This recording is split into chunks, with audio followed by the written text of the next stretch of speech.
If you took a 7-year-long break from Ark and rented out a server for you and a few of your friends to play on, but they didn't want to play, what would you do? Would you let the money go to waste? Or would you film a 100 days survival video in Ark, The Lost Island? I think you know what choice I took. I hope you have a drink and a snack ready to go, because this is one wild adventure I don't want you to miss. My goals are simple: own one of every wyvern type, tame a super special monster, and defeat the Dinopithecus King on Alpha without using Tyrannosaurs. Stay tuned, you don't want to miss this. Also, I know it's cliche when they say these videos take a long time to make, so leave a like and a subscribe if you like it. And it is no joke, this video did take a long time. So if you do like it, go ahead and leave a like. I'm not sure when I'll make the next one, but subscribe at your own risk. Anyway, enough banter, let's get on. I awoke on the shores of the mysterious Lost Island. I was granted another day of life, and I immediately decided to make it everyone else's problem. Nothing could hope to escape my onslaught for raw materials. Trees, plants, and the local fauna were all at my mercy. Relentlessly, I harvested the materials necessary to start on my glorious conquest. Quickly, I learned how to make the basic tools, as you do: stone pick, spears, clothes, the means necessary for domination. Then, with haste, I went on a hunt to stave off the inevitability of starvation. Mercy was a luxury we could ill afford at this stage in the game. I ran down the beach seeking out a place to lay the roots of my base of operations, when I chanced upon two Dilos minding their own business, and well... we can't have that, now can we? After dealing with the current issue, I stumbled upon this lagoon. It wasn't on the beach, but it was close enough to water and had some natural defenses on the sides in the form of small cliffs. And it had multiple exits in case something big decided it wanted to come in and have a bite of a glam sandwich. It was perfect. So I got to work. I set down campfires and storage chests to give it that new base feel. It made a statement, boldly and purposefully exclaiming, "I'm here." I wouldn't use most of the storage chests, though. After staking my claim, I learned how to make arrows and a bow, as well as leather armor. We were on the up and up now, and to celebrate my technological advancement, I ran down the beach to test my new bow, at close range. Right up close and personal with some dodos. Don't question it. This was the sweetest victory in my beach bob life. In my jubilation, I fired an arrow into the sky as tribute to the Ark gods, and they, in kind, returned the offering by offering me 2 sources of meat and hide. It only took half the day, but I finally put some clothes on. I was tired of running around with my chiseled body on display as a possible meal ticket, and I was feeling kinda lonely, so I set out to make some new friends. I was running down the beach, and from behind me, I could hear the all-too-familiar sound of raptor feet. As I turned around to face the sound of terror, it ignored me. It ran by shouting hysterically, and all I could make out was, "Dino... something king had awoken." Whatever that means. Before I could continue the journey, the raptor had changed its mind and wanted a taste of honey-glazed glam. In retaliation for his aggression, I bullied him and began spanking him with this club for having the audacity. Silly fool, I do the mauling around these parts. Eventually, the bola broke, and let's just say he wasn't too pleased with the paddling of his dino lifetime and retaliated. Luckily for me, a PT had landed that I could pass on the blame to, giving me the chance to recruit and collect my thoughts. Not finished with his aggression, he wanted round 2, bola, spanking, breaking, running. Eventually, we both agreed to call it a draw and parted ways amicably, for now. Hastily, I retreated to my camp to gather what resources I could to make a slingshot and more bolas. I was ready for round 3, so hurriedly I ran down the beach seeking him out and found him soon enough, attacking a dodo. Upon seeing me, he got really mad and charged. And you know how it goes. Bola, I fed him some Rocky Road, and it was good night Raptor. He wasn't the highest level, but 85 would be good enough for me. The dodo that had been attacked by our slumbering raptor pal ran away and thanked me for saving its life. No problem, I responded, as I filled it with arrows. A nearby PT had witnessed the commotion from the air and decided to land to have a closer look. With a well-placed bola so he couldn't fly away, I asked him if he liked rock music, and kindly yet respectfully he responded, "No, sorry, I'm more of a smooth jazz kind of guy." Respectfully, I showed him the error of his ways. After he went down, I got to work harvesting narco berries to keep them asleep for just a little while I went grocery shopping for meat. A little while later, our raptor friend was up and at him. I asked for his name. He said he didn't have one, so I decided to call him Shreddy Krueger. He just kind of looked at me and rolled his eyes, but he didn't protest. Shreddy and I had grown bored of waiting for this PT to tame, and agreed there must be a better method. After thinking for a moment, he mentioned that meat eaters like him loved prime meat, and I asked where I could get some. He told me that apex animals were the choice go-to. Carnos, Brontos, Stegos, Rexes, that kind of stuff. So, prime meat it is. I remembered earlier in the day I saw a Carno terrorizing the beach, so I set out to make a trap. It was a gamble, but it was faster than waiting ages for the PT to tame with basic meat. With the trap now complete, I told Shreddy to keep an eye on our winged friend, and I set off. The Carno was further down the beach now, bullying dodos I think I couldn't really see, and I don't remember. The pixels make it hard to tell as I'm editing this, which I do apologize for. I was in the midst of testing new recording software, and it gets way better down the road, trust me. I fired an arrow weakly, and it missed. To say I was nervous would be an understatement. Eventually, after knocking arrows and missing a few times, one of them found its mark, and I got the brute's attention, but quickly lost it as it saw some tasty lystras to munch instead. I shot another arrow, and wouldn't you know it, yet another obstacle, another distraction. As the sun rose on day 2, I finally got the Carno's attention once again, and made a break for the trap as fast as my legs could carry me. I turned around to see if the Carno was still chasing me, and nothing. I continued to run, because something didn't feel quite right. And sure enough, he tried to dupe me. It lowered its head and bull-charged me. As I ran for my life to the safety of the trap, it lost interest, and went for a landed PT instead. Quickly, I doubled back and led it around to the trap. But the walls, they weren't high enough to imprison it. It started nudging me, and biting, and eventually I became impaled. Panic set in, and my health started dropping as I was nearly out of stamina. I ran for the safety of Shreddy, mounted him, and quickly ran off before the Carno could do some serious damage. I wrote the tamed PT off as a loss, but instead of attacking our sleeping friend, Carno pursued Shreddy and myself instead. I led it down the beach far away from the PT.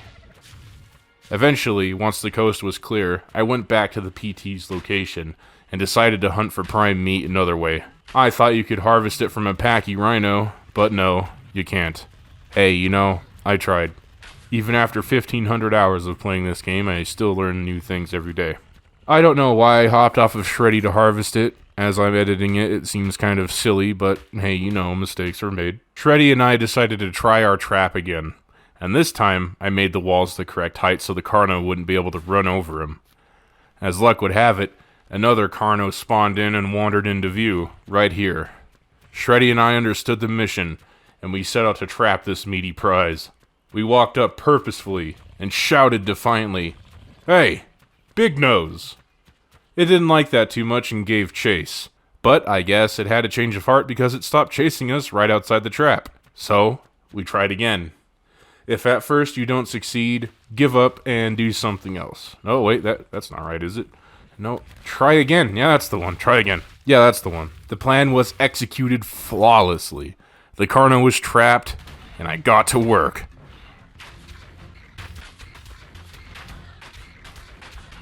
Eventually, my bow did break, and I needed to repair it quickly. But, as luck would have it, or luck didn't have it, our PT was about to wake up. I had to act fast. Everything moved in slow motion. Quickly, I ran and harvested some narco berries. I threw the narcos into the PT, force-fed it, and the entire time I was nervous the Carno would break out. The walls were made of wood, after all. I turned my attention to our guest and began raining arrows into it, turning it into a walking Carno pincushion. After swiftly defeating the foe, I hopped off of Shreddy's back and harvested our bounty. But in cruel fate, the Carno got the last laugh, because it didn't have the goods. I couldn't believe it.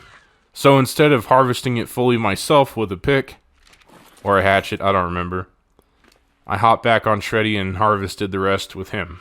But, you know, the PT was about to tame, and we did all that work, did all that stress, wasted all those arrows for practically nothing. But that's Ark for you. I resigned to my duty and watched silently as the PT finally tamed. The Pteranodon was now mine, and in good faith I gave it a name that commanded respect, admiration, a name of ferocity and cunning, a name well known, Rodan. Shreddy, Rodan, and I returned to base, but the journey wasn't entirely perilous. The Carno we first encountered had radioed in for backup because there were now 2 of them, harassing the locals. So we stuck close to the water's edge and made our way to the safety of camp. After Rodan was tucked away safely, Shreddy and I hit the beach. We were out to bully some turtles and farm some sweet keratin to make a saddle. I wanted to get airborne as soon as possible, because walking was a drag, and, to be quite honest, really dangerous. We had found a few turtles, and after a quick but few disagreements, we had Rodan saddled up and ready for a test flight. We both were elated at the situation. The freedom of being skybound allowed me to gather precious resources, like metal and eventually crystal. We took a moment to observe the hustle and the bustle of Lost Island life, and surveyed our surroundings for dangers. There were Rexes everywhere, guarding some metal nodes that I wanted to mine. So I resigned that idea and went to another mountain instead. I pulled out my stone pick and started mining.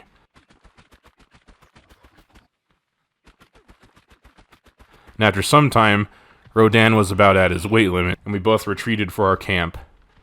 You probably can't see it very well, but at the time I noticed 2 Rex legs peeking out from under a tree at the other end of the lagoon. So without wasting a moment, Rodan and I took off to lure the beast away from camp, and most importantly, Shreddy. Boxes of metal can be replaced, but none of that could replace Shreddy. It was stubborn, and didn't want to give chase. It seemed to attack everything but us. Eventually, we managed to lure it away, for now. But, much to my dismay, it had turned its attention back to our camp and began walking that direction. And wouldn't you know it, another Rex thundered across the beach. They began devouring everything in their path. Rodan and myself tried to lure them as far away as best we could. After luring the gruesome twosome away, Rodan and I retreated back to the relative safety of camp, and there I summoned a meeting. It was clear we couldn't stay at that lagoon for too long. It was far too dangerous, and overrun by Rexes. We all agreed that a new base location would be in order, and it was of the utmost priority. Rodan and I saddled up once again, and I told Shreddy to lay low while we lured the Rex pair away from the lagoon. It was now or never, and Rodan and I flew low to the sand to ensure the Rexes gave chase, and sure enough they did. We lured them into a Bronto, and hopefully that same Bronto would keep them distracted long enough to forget about our lagoon. The plan had worked, and all I could do was sit and watch as the clash of titans unfolded. As soon as the coast was clear, we both fled back to camp.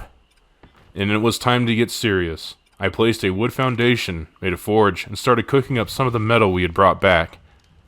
I crafted 2 mortar and pestles for narcotics, to make trank arrows, and before long, it was the start of day 3. The morning of day 3, I crafted a smithy to make metal tools and a crossbow, Having metal tools would allow me to gather crystal so then I could make a spyglass to see the levels of the wild dinos that surrounded us. As I waited for the metal to smelt, Shreddy, Rodan, and I shared a laugh at how we three met. Nature had made us enemies, but survival made us family. After a nice breakfast, the metal was ready. I crafted a pick and a hatchet, waved goodbye to Shreddy, and then Rodan and myself flew to a mountain to gather some precious crystal. There were still many Rexes, Sabertooths, and Raptors abound, so I lay low and began to gather. Quickly I hit the crystal and got the heck out of there. Triumphantly, I flew back to camp and crafted the spyglass, a very necessary tool for survival in every situation. I needed more teeth, so once again we set out to see what we could see. The two Rexes from last night were still battling that Bronto, and the old man was holding his own. One of the Rexes got folded like a lawn chair, the other one was still up and biting. But the other Rex had eaten the remains of its fallen comrade and became rejuvenated. So I didn't stick around to see the outcome, there was still much work to be done. At this point, harvesting berries, my hand was very inefficient and I was kind of growing tired of it, and I needed something more beefy to harvest berries for me. And what better than one of the many Parasaurus Trikes or Stegos wandering around. I saw this 140 female outside of the lagoon, and for some reason I ignored her and went with this low-level male. I guess it's because I didn't have many trank arrows, and I was kind of in a rush just to get something to help me farm. After 3 trank arrows to its noggin, it was lights out for our chunky honker pal. As you can see by my running around, farming berries by hand wasn't ideal, and this Parasaur would alleviate some of the struggle, and soon I would have enough narco berries to knock out a bull Rex if I needed. In no time flat, our friend was up and ready for his first day of work. I took a moment to contemplate a name, and well, I guess Yo would have to do. I wasted no time in crafting Yo a saddle. Rodan was so happy he started doing donuts as we ran back to camp. And there, I saw it. Shreddy was under attack by a rogue Carno, probably the cousin of the guy we waxed earlier. In a panic, I rushed over and mounted Shreddy to lay a prehistoric smackdown on this home invader. But in that moment, I knew in my heart of hearts that the time to move was now. I didn't want to risk making a raft because I didn't know if a leads or a whale, as they're called, would be lurking in the shallows of the beach, and I didn't want to risk losing my new friends to sea creatures. No, we needed more muscle. We needed feathers. Before I could finish my train of thought, a Ichthy swooped down and hit Yo. Rodan didn't like that one bit and gave chase. As the body of the Ichthy fell into the waters, Shreddy went to retrieve it, but it got stuck in the air. I guess. Anyway, I needed an RG, and I needed one like yesterday. It would be crucial for our move, because it could pick up Shreddy, as well as Yo, and carry them to our new location. So I set out to farm the materials to make a trap. Rodan and I took off once again, and boy, let me tell you, I laid down the trap and got busy.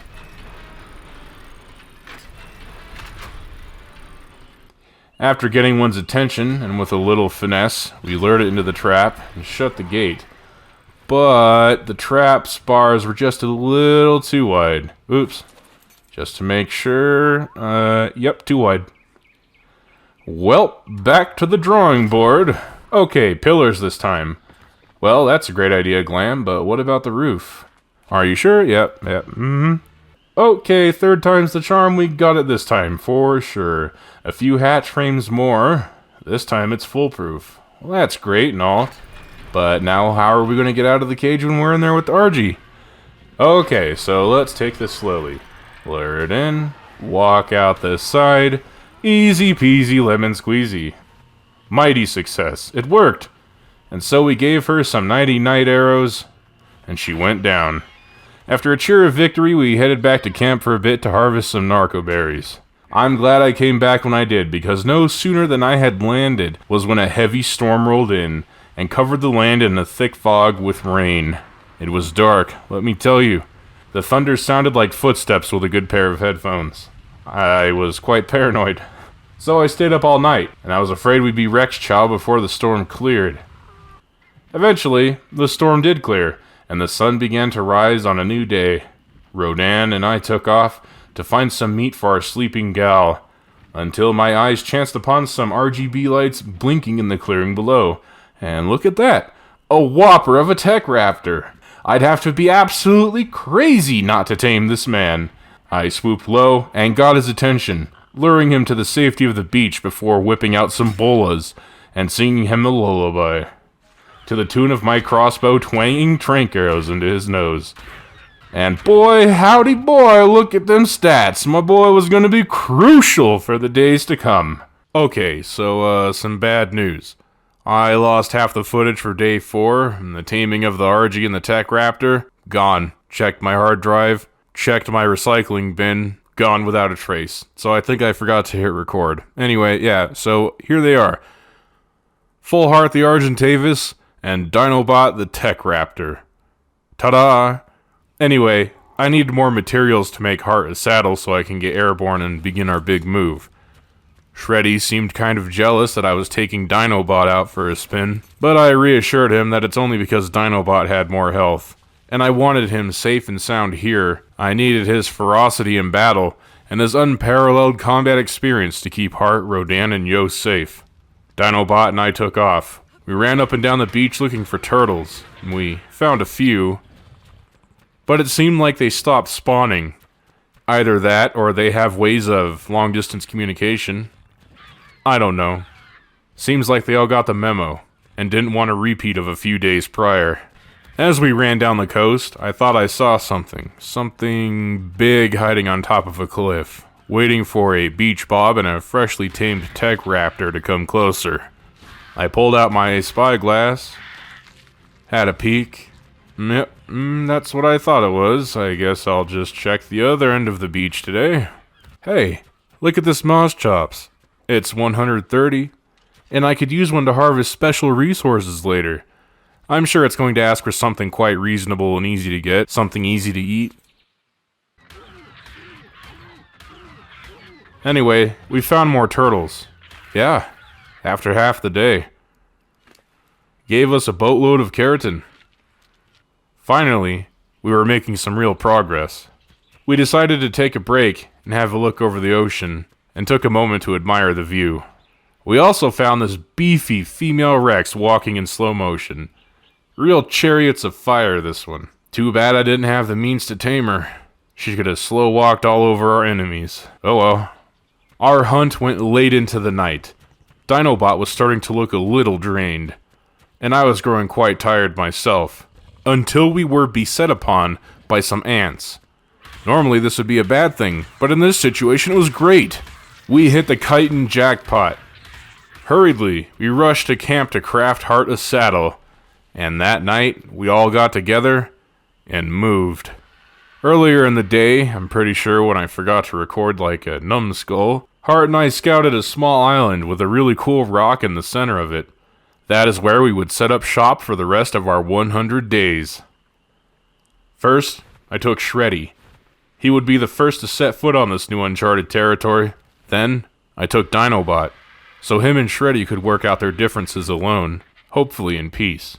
I told them not to rip each other apart. Then, as the sun rose, we flew into day 5. I returned to pick up our storage and loaded it into Heart's inventory, picked up Yo, whistled for Rodan, and flew across the sea to our new home. I was kinda relieved, because my dinos were safe, and I was fairly certain that big carnivores didn't spawn on the small island, and we'd have enough room to begin our boss dino operations. Mr. Shreddy told me about this guy called the Dinopithecus King. He was somewhat of a big shot around these parts, and I was vying for his crown. The Lost Island was big enough for only one unstable person, and I didn't feel like I wanted to share a throne. I reserved the rest of day 5 to building myself a nice little bungalow.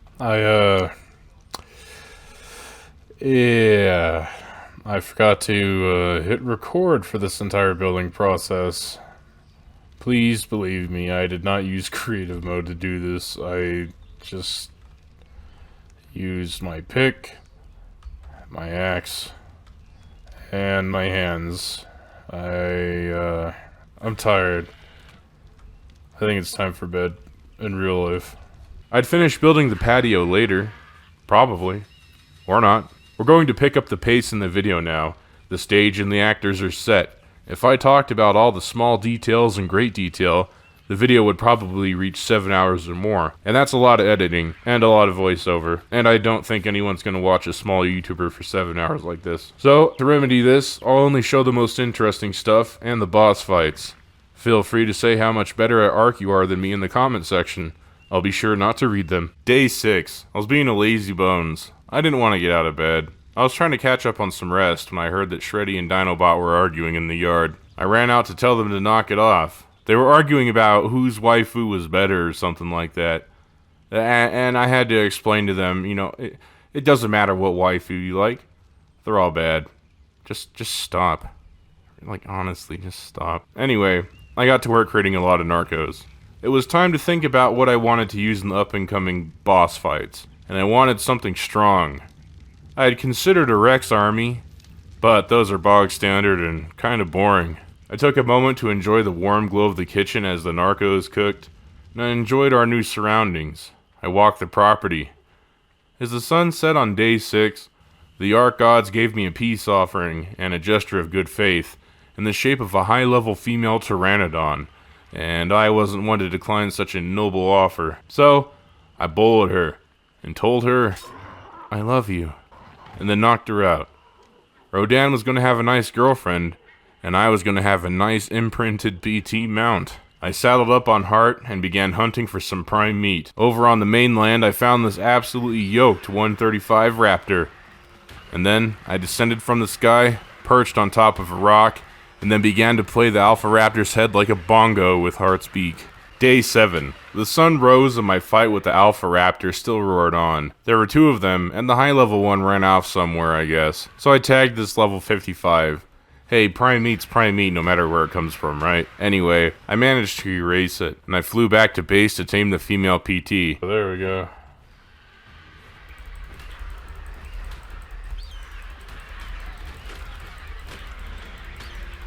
Got him.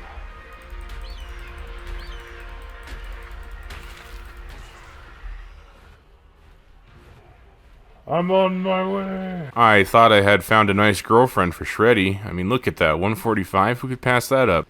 Hopefully that... Oh, is that female? Oh, no. She's gonna die. Rip. Sorry, lady. But she got folded by 2 trikes on the beach. It was, it wasn't good. It was not good. I tamed the female PT and named her Rodana. Rodan and Rodana hit it off right away. It was a match made in heaven, and I waited for them to give me an egg. I kept looking back to check to see if they dropped an egg. Hey, I'm not into this sort of thing, okay? I just really wanted a high-level Pteranodon. Really high-level, strong Pteranodon. I'd needed to travel around the island. Finally, an egg. I placed it in front of my fireplace and waited, and before too long, Rodaniel was brought into the world. While Rodaniel was growing up, I flew around on Hart, and I found a Mozchops in distress from a Dilo attack, so I rescued it to see if it would like to join my team. I landed safely on the beach on the mainland, and surely it would ask for something easy. Something easy to gather, right? Something easy to eat.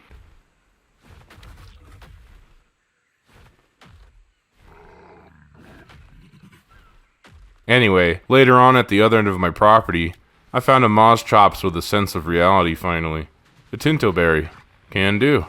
I tamed her up and named her Dog, I guess. Okay. Hello, Dog. She was really good at harvesting fiber. Getting it by hand kinda took too long and irritated me. I'm a very impatient man. You'll soon come to find out. I went out scouting and looking for the start of my boss dino line, and found this beauty of a 150 Rex. Like, holy mackerel, holy like, look at this. Look at it. It's big, huge, absolutely glorious. But there would be no way to quickly and efficiently move it back to my base, and I didn't want to build a raft, a common theme in this video. Cryopods were in order, so I went home, got on Hart, and I wanted to fly to the desert to farm mantis for their organic polymer. And I was flying around, fish started to fly, and then, oh no. Day 8, I logged in and fell into the ocean. I got it sorted though, and I headed to the desert so I could harvest mantis for their poly. After getting an adequate amount, something a little agreeable, I headed home and headed to a nearby supply drop, craft my first cryopod of the playthrough. I tested my bola skills on this ichthy, had a masterful shot, and then began gathering materials to make a trap for that 150 Rex I had found the day prior. I was also raising another PT just in case. Rodani. And he was being quite stubborn for his first imprinting, so I decided to take him with us in a cryopod, and I'd work on imprinting later. I know, I said I didn't want to use a Rex army, but I wanted eggs to make kibble in the future, and if push came to shove, I would use Rexes. Consider this an insurance policy, a little contingency plan if you will. I flew to the back of the cave by the lake and began making the Rex trap. I saw this design from Captain Fat Dog. I'll link the video in the description. I hadn't made it in a long while, so I was going off of memory.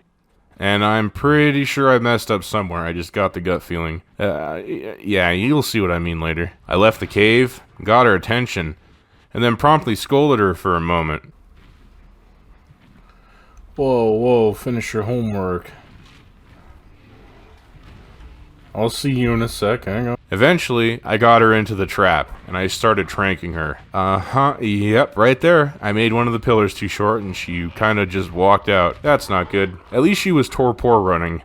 If she wasn't torpor running, I'd have to just bail on the whole thing. But I was way too paranoid to dismount. Eventually, I worked up the courage to start tranking her again.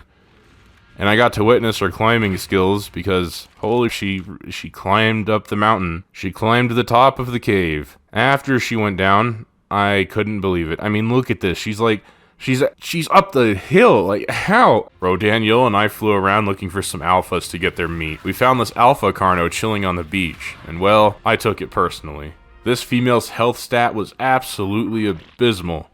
But, eggs, and if I could find a male, I could use the babies for leveling because baby Rexes had a lot of experience.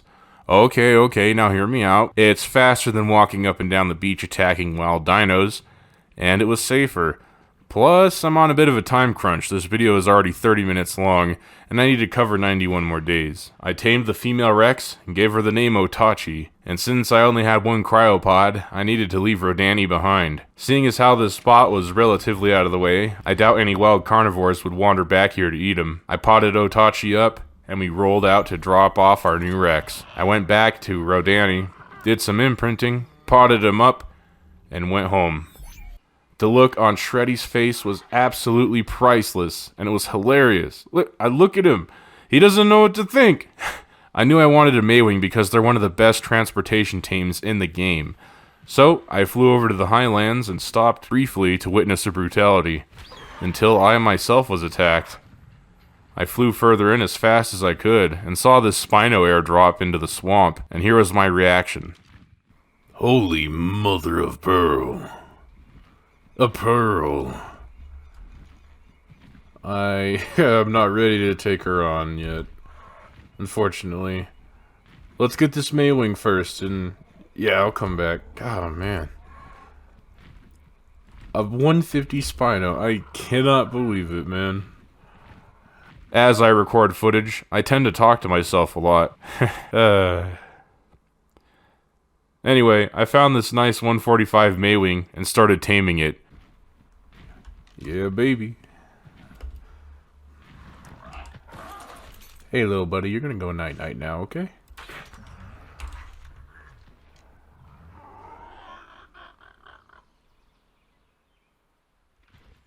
I didn't use a trap because I enjoy the chase.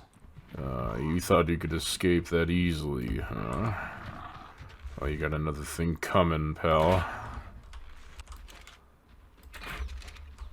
What?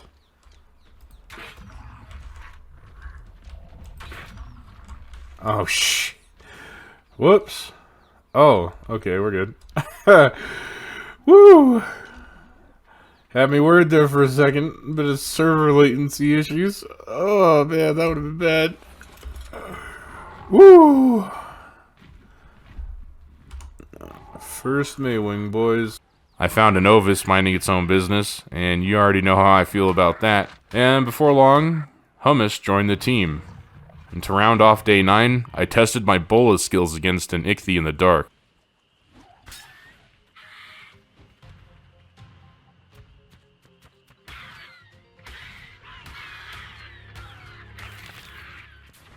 Day 10. Hummus and myself wanted to do a desert loot maze run, and I wanted to tame a Cinnamacrops. I finally had enough chitin to get one after farming mantis in the desert a few days prior. I like to tame Sinnohs in the desert. In this area there were high walls all around where they spawn, but it wasn't without its own set of challenges. A lot of predators roamed around here, and weapons were absolutely necessary. Before long I started taming my first Sinnoh of the playthrough. I know it's day 10, but better late than never, I say. After some time, chasing this little dude all over the valley and body slamming some wolves, we welcomed Piccolo to the team. With Piccolo's help, the maze would be an absolute breeze. Sinnohs can fly over traps and other hazards, and we're all around great utility tames. I headed into the maze, and I'll show you what I got.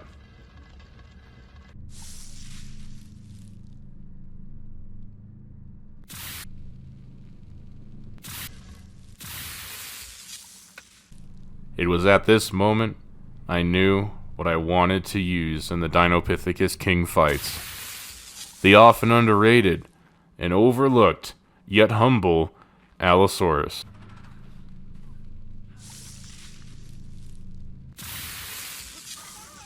After finishing the loot maze, you can run it again to get 2 extra drops. So, that's what I did. Second round, I found this absolutely spicy Fabby sniper rifle. Tasty. I went home and threw my gains into a storage chest and didn't bother organizing it. This becomes a really bad habit later, you'll see. I flew back to the highlands to tame another Maywing for breeding, until I stumbled upon this holy trinity. I went home to farm for traps, and then I'll just let you watch what happens on day 11.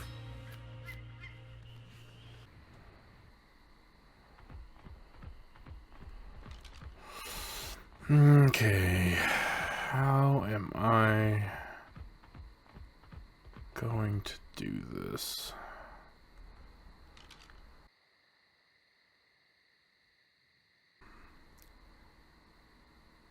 If I can get away with it, I don't want to, I'd like to walk out of here with all 3 if possible. But the main priority is that 150 male over there. And that female. Alright, let's see if I can get him to chase something else. Well, this is proving a lot more difficult than I thought it would be. They are like right on top of each other. Alright. Hop off the Maywing. Is the Maywing holding anything? I don't think. Ah! Well, that's one way to separate them.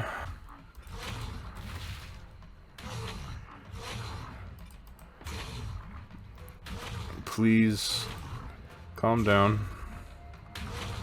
Uh-oh. Uh-oh.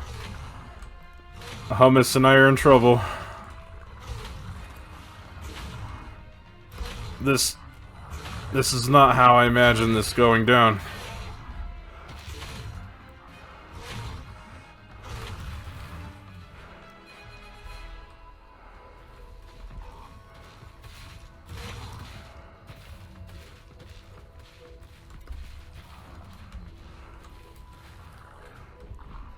Haha. Curses.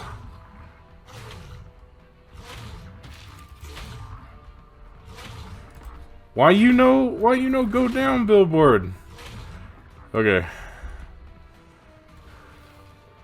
I think we're good. I think we're okay. Any Gigas? Any other Allos? Yeah, we're good. Alright. Let's get to work.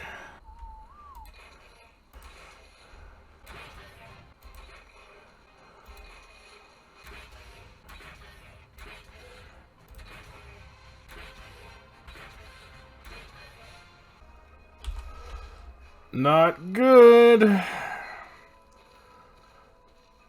Where did you come from? Not what I was expecting. That was intense. I'll just say that. The morning of day 11, disaster struck. You ever find yourself saying, I should have built a trap when you're playing Ark? This was one of those moments. I needed that high-level female to start my breeding chain and get mutations. So I played taming chicken with that female. I'd hop off of hummus, shoot a trank arrow, hop back on, jump and fly away, and then repeat. My server started to lag really badly. Either that or it was my computer chugging along. I was hitting some heavy lag spikes. I fired arrows, and they wouldn't register the hit. The female would teleport right on top of me. I eventually became really frustrated and impatient. Instead of building more billboards like I did for the male, I decided to use my Sinnoh and Air Tamer. My Sinnoh's stamina ran low and I hadn't noticed. And well, yeah, to say I was upset would be putting it a little mildly. My first death in this 100 days. And before you go, hee hee, you didn't do this on hardcore. No, I didn't.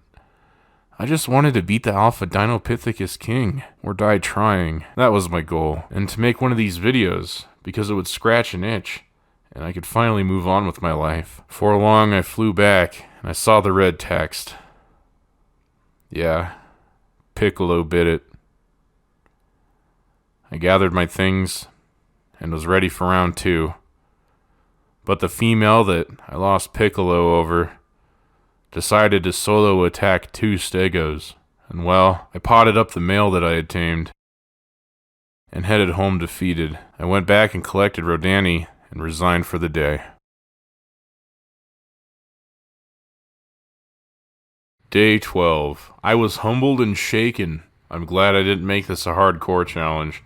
My first death of this playthrough shook me to my core. I needed a high-level female Allosaur to get my boss army rolling, and as I was flying around, I think I found her. She was quite magnificent.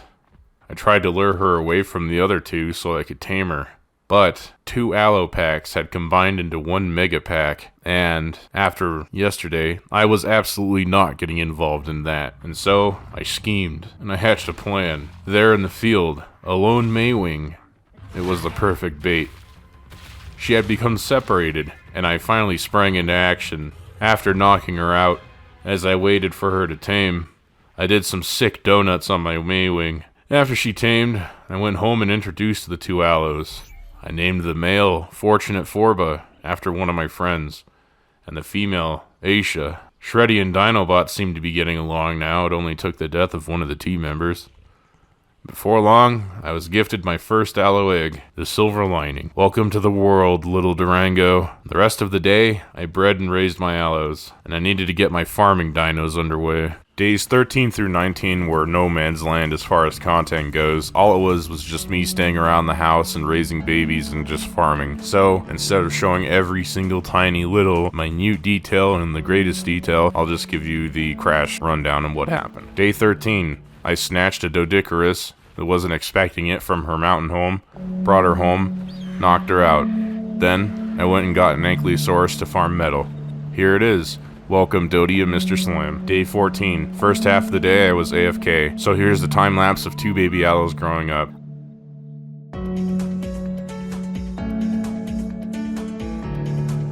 I eventually got bored and wanted to do a maze run, just to get out of the house.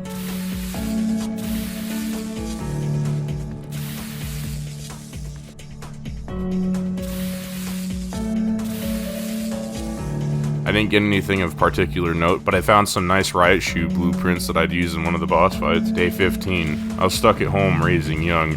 It's not that interesting to watch. Imagine doing this for 40 minutes. That's day 15. I eventually got bored of just standing around watching babies grow up, so I decided to make a workshop for myself. I needed a place to put my industrial forge once I got one, a grinder, a chemistry bench, a fabricator, an industrial oven, all that good stuff. So, on day 16, I spent the majority of the day constructing my new workshop. It took a little while. Through the power of a lot of caffeine, no sleep, and a dash of editing magic, you too can witness the fruits of my labors in a timely fashion. I'll put in some cool montage music from an old game or something. Day 17, I wanted some passive income, so I looked for tech parasaurs because they were easy to tame and they were very easy to raise. I needed a male and a female for my operations. I'd need their metal, oil, and electronics.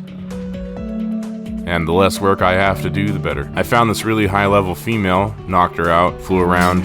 Eventually I found this male, had to fight off a few Argentavis and a Dilo that wanted a piece. But after a mildly stressful taming session, I got the male and headed out. Day 18, I needed a lot more crystal, and I was going stir crazy. So I took heart and headed out to farm some. I took Mr. Slam as well for some maximum gains. As we flew up to our usual crystal spot, it was being guarded by a Rex that wasn't too keen on sharing. So, me being the awesome dino parent that I am, I used Mr. Slam as bait and lured it away. I farmed as much crystal as Heart and Mr. Slam could comfortably carry and headed back to base.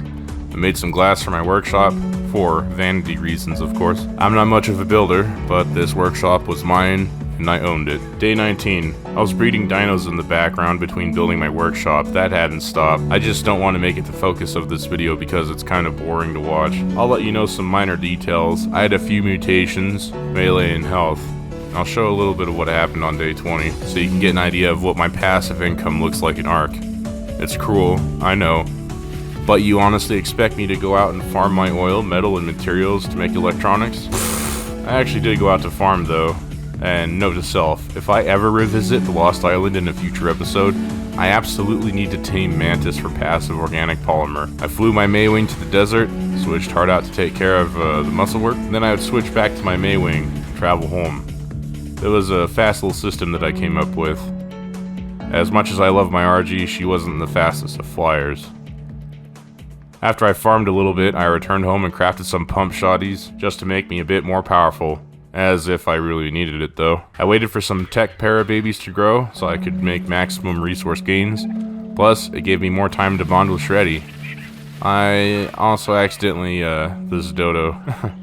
Oops. Finally crafted a generator and a fridge and got them placed, looking pretty. Day 20. Today, I was feeling quite froggy, so I decided to jump. I farmed up the resources to finally tame that 150 Spino weed found in day 9. She was quite fussy and didn't want to cooperate much, but she was polite enough to let me set up this trap. Using 4 stone dino gates, and look at that, getting her in was as smooth as butter. It's as if destiny itself proclaimed, "Here, Glam, here, for you, anything." So yeah, I started tranking her. We began our dance macabre. But I saw something wacky out of the corner of my eye. Did you see that? I said a PG-13 word. I hopped on my Maywing to lure it away, and I managed to let it eat some other dinos down the beach. And not me, so I consider it an absolute win. Say, who'd win in a fight? A Bob and his Maywing? Or a new kid on the block, Super Predator? Watch this. I'll show you how to slay a Kakaro with a Maywing. This works with Yegas too, by the way. Viola. Instant Gigaheart. I'd use it later for the Alpha boss fight. So I kept it safe and sound. Probably threw it in a chest and forgot about it, now that I'm rereading the script. Hummus earned a new title from me. Hummus the Brave. For his unwavering courage in the face of death. It took all day. As night fell, the Spino tamed, and I called her Scorn. We flew home and waited for day 21. On day 21, I decided now was the time to go get a wyvern. It would make me feel pretty neato completo, and it was a goal of mine to eventually have one of every kind of wyvern on this playthrough. So I saddled up on Hummus and flew to the wyvern trench. There, I masterfully maneuvered my Maywing from malicious mothers and flew into the trench once it was safe to do so. But, unfortunately, all of the eggs there were kind of dookie. I really wanted a high-level fire wyvern egg. Sure, lightning was cool and all, and poison had its uses, I guess, but fire was my favorite. There was just something so noble and old school about it, you know? After flying around and being disappointed, I gave up and I tried my luck over in the Ice Wyvern Trench. And there, I was yielded with success. I found this thick unit of an egg, 155. I returned home and made a very paltry amount of torches to hatch it, and eventually, I was gifted little Rhymefang. I grew extremely tired of hatching babies in my small house, so I decided to finally upgrade. I began building a dedicated hatchery. And as I was doing this, I imprinted Rhymefang on the side. This process took all of day 22. And yes, I do have very high boosted rates. I didn't have to go out and get Wyvern's milk. I recently returned to Ark after a humongous break. I'd say about 6-7 years. I've done the vanilla thing, and this ain't it, Chief. I cannot wait around 4 days for this little bad boy to grow up. I absolutely can't. I'm sorry. So if some of you don't like that, I don't know what to tell you. Day 23 was more or less the same. I continued my work on the hatchery, and I had a neat idea to put air conditioners in the floor, and I needed a lot of them. So I went out to farm some crystal, and as soon as I landed, 2 Argentavis decided to jump me and try and take my wallet. Both of them, quite literally in the physical sense, got bodied by hummus. So, in recompense, I took their crystal, and I went home. You'd think they would learn at this point. On day 24, Rhymefang finally grew up, and was ready for our first flight. We both went out hunting alpha predators, just a father and son bonding over wanton massacre. It was beautiful. Today, however, we had a mission, and that was to tame a Dinopithecus. These rosy-cheeked mandrill of massive size would aid me in procuring artifacts from caves. Basically, while you're riding one of these bad boys, these foul-tempered friends, if you will, nothing would dare attack you. I needed that kind of leverage in the days to come. To do as little work as possible. I'm a very lazy person. After making this female's family go away mysteriously for a moment, I proceeded to offer her some mutton, and she eventually agreed. Before long, Master Cheeks joined us. We just kind of left her kid to fend for itself. Whatever, it's cool. This Rex looks like a nice babysitter anyway. Well, peace out. Later, kid. Days 25 and 26. I used them to gather artifacts from the caves around the island. It was finally caving day. I needed some artifacts that lay hidden in the caves to initiate the Gamma boss fight. That's right, we're doing all 3, baby. Gamma, Beta, and Alpha. No brakes on this pain train. I started out with the artifact of the pack. It lay dormant in a cave full of creepy crawlies, but Master Cheeks was used to fighting big bugs, so it was a breeze, honestly. After getting my hot little hands on the Hunter artifact, it was time to leave this place. As soon as I headed for the exit, I ran into something a little unsettling. I think I'll find another way out. Next was the artifact of the Hunter. It was in the neighborhood, so I decided to strike while the iron was hot. It was dark, like really dark. I could barely see anything. I was operating on pure instinct. But I found the tunnel that led to the artifact, and got the heck out of there as fast as I could. Out of all the caves in Lost Island, this one was the creepiest. Day 26. Next up was the artifact of the Cunning. I flew to the southern cave and got to work. This one is my favorite cave. The designs in here are really cool, and it had a very awesome aesthetic. A sunken ship lay atop a fissure. How'd it get here? I don't know. It's Ark. Nothing makes sense. After navigating the maze-like cave, we're carefully inching our way towards the prized artifact. Ever slowly, carefully, and precisely, we hopped over. Unfortunately, I got webbed by a spider, and Master Cheeks took that personally and dove headfirst off of a cliff, stranding me. Eventually, I worked up the courage and took the leap of faith and immediately got webbed on my descent. Luckily, Master Cheeks was at the ready and proceeded to clobber my assailants.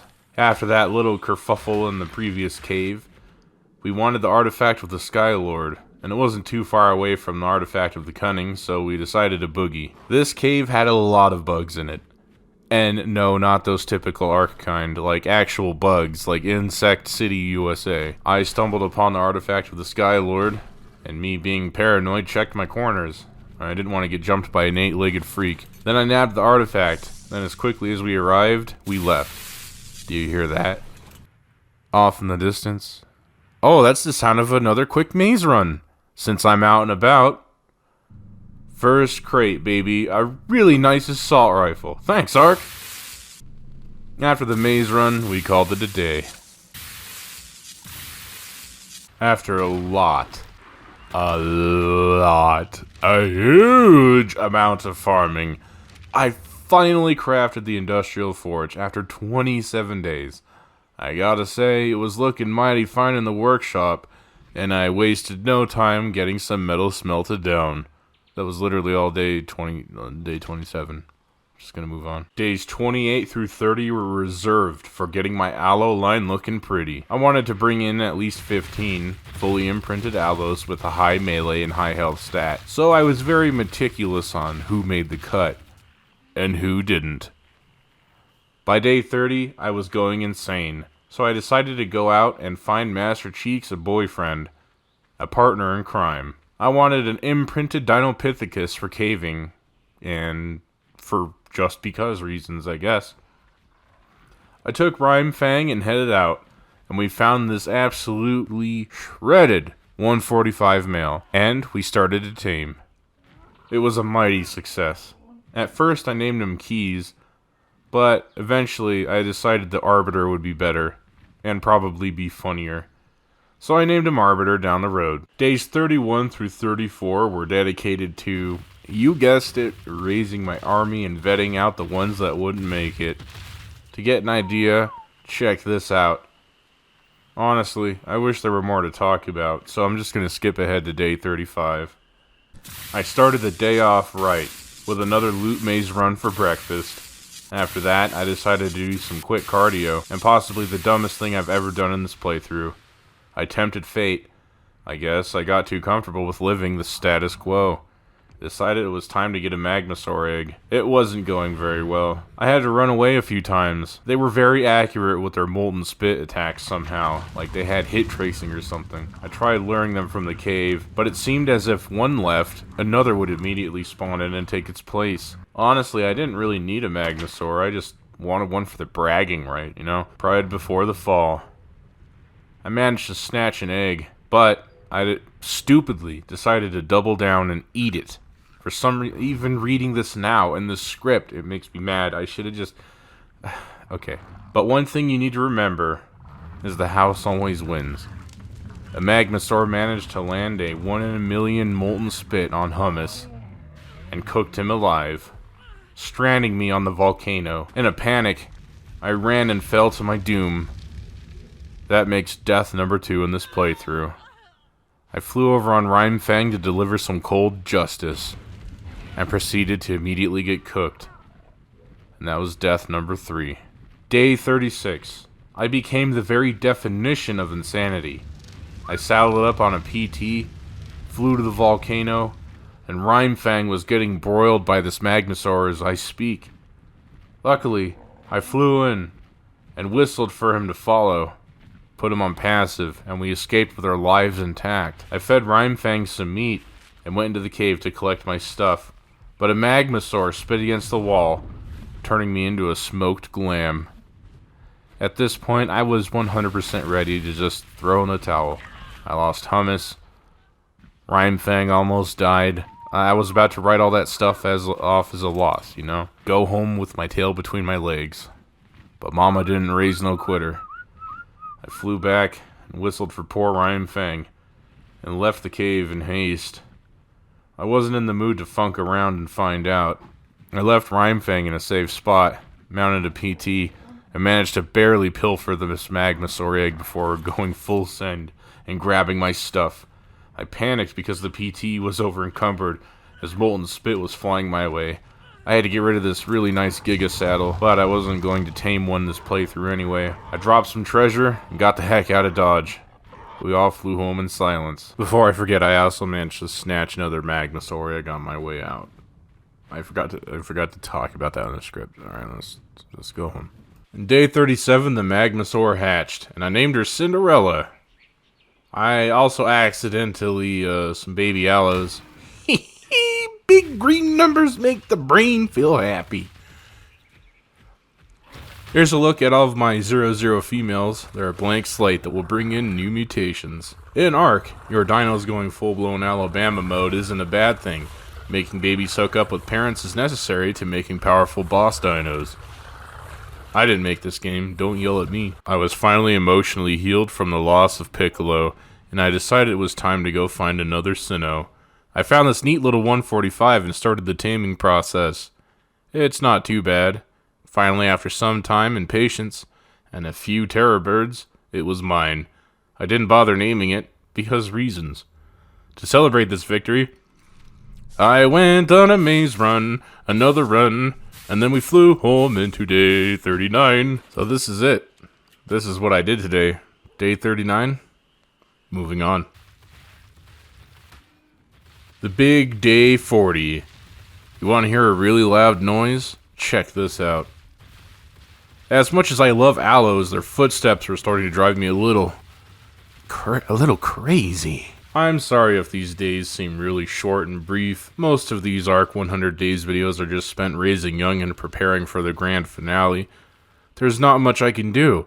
I can remove it, but then it would just be ARK 25 Days. I was going batty from listening to the constant thundering of baby aloe feet. I wanted a new Maywing. Nothing could hope to replace hummus, but I needed a faster way to go hither and dither across the island. I loved Rhymefang, like my own virtual son. He practically was, but he was also very slow. Mighty, but slow at flying, you know? Anyway, I found this 150 Maywing in the Highlands, and I took a moment to appreciate the quality and the rarity of such a find. Also, I got a really good long neck rifle from this maze drop. I wanted to test it out, so here we go!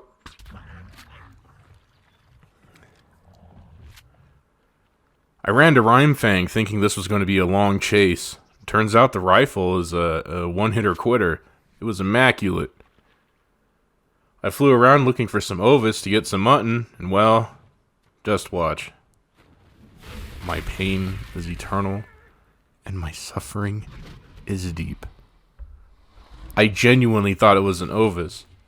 I still cry when I review this footage, man. After searching high and low, I finally found this gosh darn ovis. I fed it to the new Maywing. I now crown thee Optimus Prime, after one of my favorite beverages.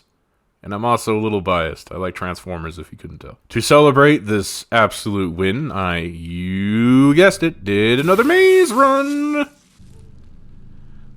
I found this insane Ascendant Flak Helmet BP for the Dinopithecus and myself. I wanted to do something different instead of mindlessly running through this maze, so I tested this trank gun against a scorpion, I guess. Okay, come on, Glam, let's get a move on. At this point, I was going insane. I was talking to myself on the flight home. A death-defying tale of hardship, romance, and suspense. What you see in this video will shock you. Boop, beep, boop. Gonna go raise more babies and go insane. It finally arrived. I threw all my booty into this chest and forgot about most of it. Every great army needs an equally great leader. So today, on the day of 42, I set out to tame a Tyrannus. I took Rhymefang out to stretch his wings and help me with some muscle. The first duty I saw was kinda wimpy, and he didn't make the cut. Sorry, Charlie. I decided to tame this mammoth on the side since I was in the neighborhood and I needed more wood.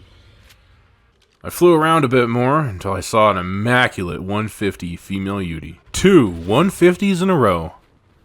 I went out and bought a scratch ticket that day. I didn't win anything, but what I did win was some wisdom. Don't go out and buy scratch tickets. After dealing with her henchmen, it was time to get to work. No traps, just man, super dart rifle versus Yudi. I potted up Rhymefang and safari tamed this bad Mamma Jamma. This time, I was smart enough to pump my Sinnoh's stamina. We weren't going to have that little mistake again. We were flying high, and our battle raged into the night. She started torpor running, and this Rex was also testing its 6 spins. Heel toe it, my man. Finally, she went down. As she lay there slumbering, night fell. Rhymefang and I did a safety sweep of the area. I couldn't see anything, so I laid down a few torches. I was only attacked by one pack of roving wolves, too, I'll have you know. I threw some meat into her inventory and started the taming process. Things were going well until my old man fingers slipped, causing Rhymefang to spit ice all over her, trashing her effectiveness. I was stunned and didn't know how to proceed. So I eventually just decided to let her wake up. I took the meat away and found something else to do for about an hour. I returned the next day with Optimus, and we kept a careful eye on this lady. I got to know some of the locals, and even made a new friend. The dudes spelling around in the snow biome on Lost Island. It's Wild Rex level 55 and Graham. Eventually, she woke up, and we did some safari-style taming once again. This time, I led her off the side of a cliff into the safety of the valley below. And before long, it was lights out once again. But a Rex was in the same valley. I landed and punched its leg pitifully to get its attention to try and lure it away from the freshly downed Yudi. I was playing defend the asset. I led the Rex away, but this dang old gosh darn Phiomia was mucking up the works. I suppose I could have tranked it and just let the Rex eat it, just to save all this time and energy. But it was in the heat of the moment, and I was operating on pure instinct. I have had enough of this Phiomia, so I unpotted Optimus and bodied some Microraptors. But one dismounted me right next to the Rex. I only freaked out for just a moment. As I was being chewed on, I came to and ran away, mounted Optimus very quickly, and sent this Rex packing. As I waited for the UD to starve out, I flew around looking for some Ovis. I want this to go absolutely perfectly. Eventually I found one, and flew back under the cover of darkness, and by the morning of day 44, she was up and ready to scream. Day 44. I stretched my legs, took a deep breath, took the plunge, and did another maze run. This time I wanted to break my previous record. First drop was literal Garbo. A lance? Seriously? Then I got the most ridiculous bow I've ever seen in my life. Another Ascendant Giga saddle. But I didn't want a Giga this playthrough, so this was crap. And another Mantis saddle. Great. The Gamma boss fight was coming up, and my troops were armed with primitive saddles. I needed a really good BP for Alpha for sure. Beta, I'm not so sure about. So after the first run, I headed in once again. I hung out with the house owner. After my run, I found this 145 Perlovia, and I figured, why not? So I safari tamed her. I didn't really want one, but I just kinda let it be. I played Snake Whisperer, and took their meat for the Perlovia, handed over the goods, and disrespected my surroundings because I could. Things were going good, until this Capro decided to pull a Batman and enact vigilante justice to stop my reign of terror. After that, I went home and defended Dog. I tried shooting it with a dart gun, but Ark being Ark. And then, to round off the day, I decided to level Shriek. I named the Yudi Shriek, by the way, not Scream, or whatever I named her. Day 45, can you say maze run?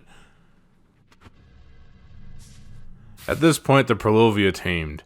I didn't know what to name her, so I just kind of went with I guess. I went home and tested my drum skills on the Mammoth, too.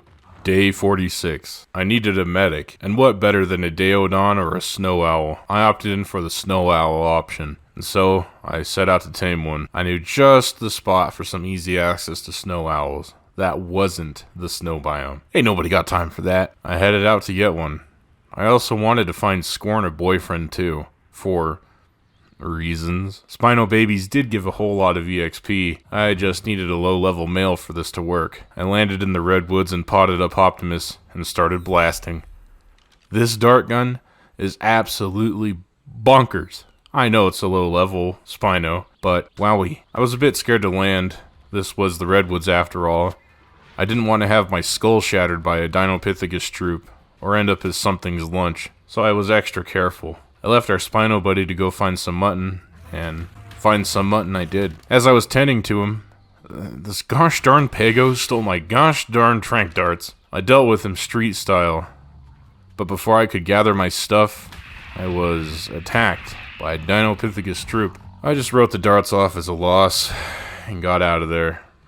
Sure, it's an expensive loss, but I got what I came for, so it's whatever. I mean, look what I was dealing with. I flew home, made more darts, and flew over back to the volcano with Rhymefang this time. I found this beauty of a 145 Snow Owl, set Rhymefang to passive, and got busy.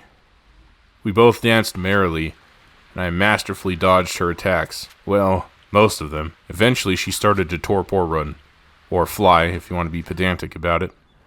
So I gave chase, and as soon as I hit the ground, look at all of these Microraptors.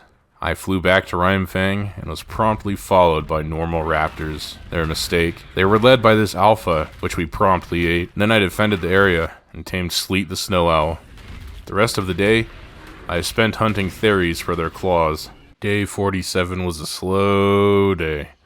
I got to work healing Shriek's insane health pool. Like, it was insane. Like, literally nutty. This literally took an entire in-game week. Like, holy moly, it was nuts. I made an indie grill. Finally. I was tired of eating berries and raw meat like some kind of animal. Some kind of caveman. Cooked meat would be nicer on my tummy. The rest of the day, I selected the best of the best to join my army. And the rest, well, on day 48, I was leveling my dinos and I needed double XP. So I enlisted the aid of this Lystrosaurus. These little dudes give you boosted EXP rates if you pet them, which is very handy for this leveling method. I named it EXP, baby! I threw her into the Thunderdome and leveled like a true champion. The results speak for themselves, I think. Over 1,000 in melee and about 60 to 70,000 in health, minimum. These owls were the strongest dinos I've ever bred in Ark, and I gotta admit it made me a little giddy. I found one of the baby Spinos that had escaped the EXP gains from a while ago, sitting in the water. So I imprinted it, leveled it a wee bit, and let it loose on an alpha megalodon for giggles. Battle seemed kind of one-sided until the Spino pushed the Mig up onto land. I thought he had it in the bag. Easy win. Nope. He choked at the last minute. The Mig got free and finished him off.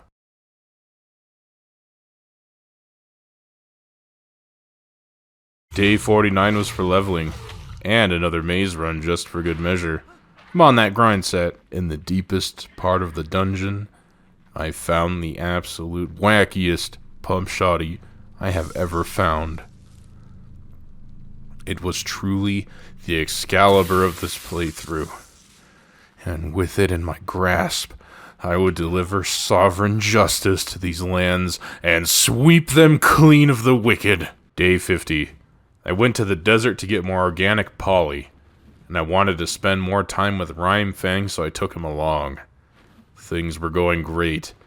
I took a Titanoboa for the ride of its lifetime, and then I saw the sand shifting below, and I, Glam, not one to turn down a challenge, engaged. We fought this worm foe head-on, and Rhymefang had some big numbers.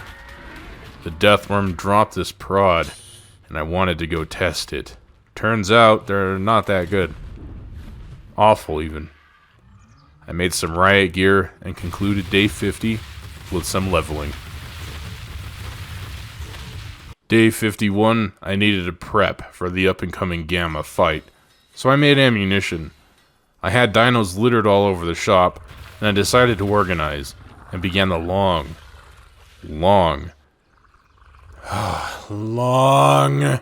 healing process for my soldiers. I leveled some more and closed the day out. I spent the next 2 days healing and preparing for the upcoming fight. I honestly was really nervous. What if we wiped? What if the video ended there and then? Day 55. Would I finish the story strong? Or just be another washed up small channel that couldn't hang? These thoughts plagued my mind as I sat atop my snow owl, healing dinos slowly. The doubt was drilling into my soul. But I eventually pushed those doubts away. I would finish these 100 days strong. Dadgummit. I owed it to myself, to Shreddy, and all of you watching. If y'all are still watching at this point, comment something cool like Oreos or something. I don't know. I thank you for coming with me this far. I know it's been a long trip. The eve of war was upon us. I began the war chant, lined up the aloes, fired off flares of defiance. I was no longer Glam of Catgirl vibes. I was now Glam, War Chief of Catgirl vibes. The burden of responsibility weighed heavily on me. I took my fears and doubts. out on those war drums that night. I played them with fury and purpose. Those first few days on the beach seemed so far away now. I was just another beach Bob, destined to stop playing after a few days. But now I was a force to be reckoned with. I potted up the troops and headed to the Blue Obelisk. I cryo-sicked them for the day ahead.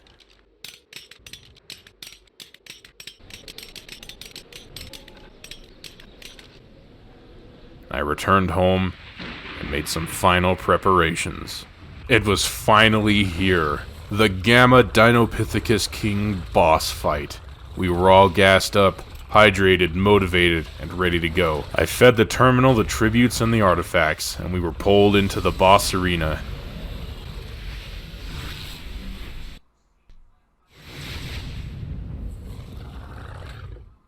I noticed my army was looking a little light. So I went back to double check, and sure enough an aloe got caught on the wall, and now a tree. After helping free its comrade, we marched into the arena. I fired off a warning shot and all hell broke loose.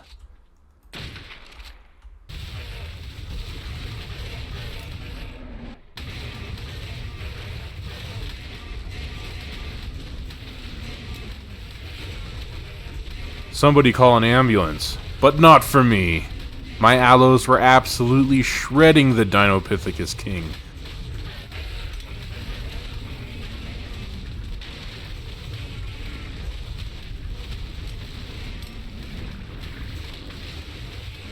Holy crap. Turned him into shredded cheese.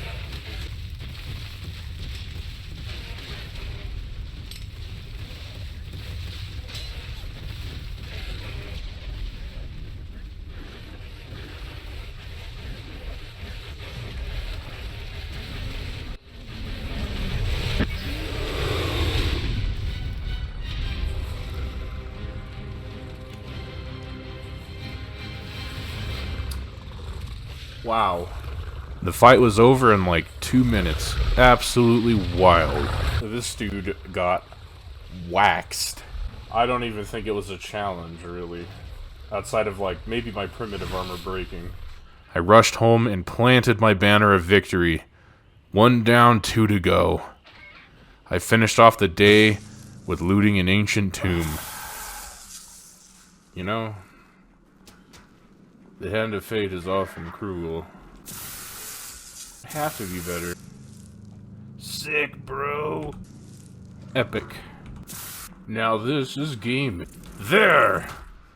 Holy crap! I found out just how powerful this weapon of righteousness really was. This thing is wacky sauce. Dude, I just greased these two. Oh my, bro. Oh, what is that? I started off day 56 by raiding the tomb once again, and this time I got an absolutely nutty long neck rifle. Go, go, go, go, go. I abused some of the residents as well. Got one. Steady. Then I flew home. I wanted to start the beta boss fight by day 70, so I hit the ground running and headed out looking to get a head start on my tribute farming. After dusting some thylas, I went home and squeezed in a bit more leveling. It was getting to the point where it was becoming quite difficult to level my aloes any further. Day 57. I headed out early to look for some basilisks for their scales, but wouldn't you know it, they weren't spawning. Of course they didn't. So I gave up, put a pin in it, and went for the next artifact I need for beta. This cave looked nice. The contrasting colors were an aesthetic, but this was one of the more dangerous caves I went into. Armed with only a Maywing and a shoddy that could rip holes into the universe, I had to play it safe, remembering the Magmasaur debacle from days prior. I was having second thoughts about going further, but for the sake of content, and you, I pushed on. After frantically gliding every which way, I found the artifact by complete accident. I took it and scooped.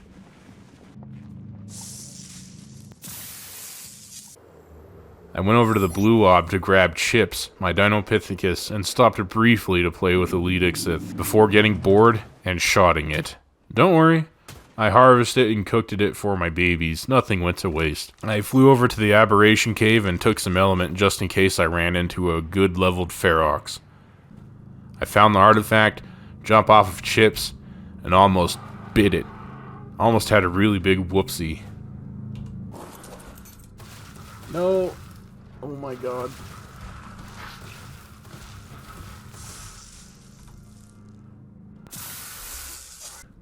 If I didn't have my cinema crops, I would be certified dead now. Please don't kill me.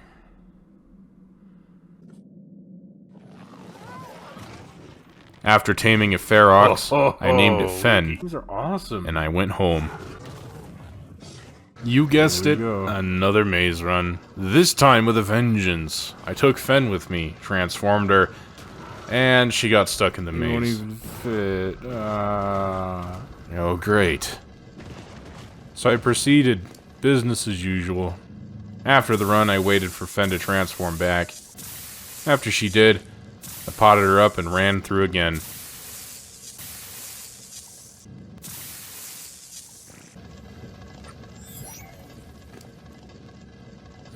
This time I was out of stamina though. Stepped on a trap and had some serious brain lag, I guess.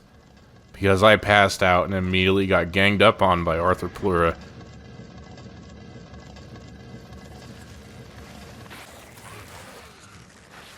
After saying my piece, I grabbed my Sinnoh and we left. Since I was in the area, I stopped for a moment to grab another artifact from the desert cave. The artifact of the brute was got, and we get before we got. Day 59 was another training day. I wanted to get Fen some good levels, and I used most of the eggs that I had stored. They all hatched, and I couldn't get my Lystro to pet it, so I punched a baby. A sentence I thought I would never have to say, honestly. And things went pear-shaped really quick. In desperation, I whistled aggro all, so I resigned the rest of the day to line up all my dinos once again. Lesson learned. It was time to go seek out more artifacts. This one was my favorite, the artifact of the Devourer. It was in a sunken ship deep in the ocean, and there were countless untold dangers abound. Sounded like my cup of tea, to be honest. As soon as I hit the location, we dove down into the abyss. I put on my scuba tank and began my exploration. Something didn't feel right. Aha! A Mosasaur! I gave it a nip with Optimus, and it got the message. I wouldn't want to fight me neither. This other one didn't want the smoke either, so they left me alone. But these pesky Megalodons wanted to give me a piece of their mind. I didn't want to talk, so I swam into the ship, think he would be safe. I hopped off of Optimus and wanted to go retrieve the artifact, but a Meg managed to squeeze in here with us. Big mistake.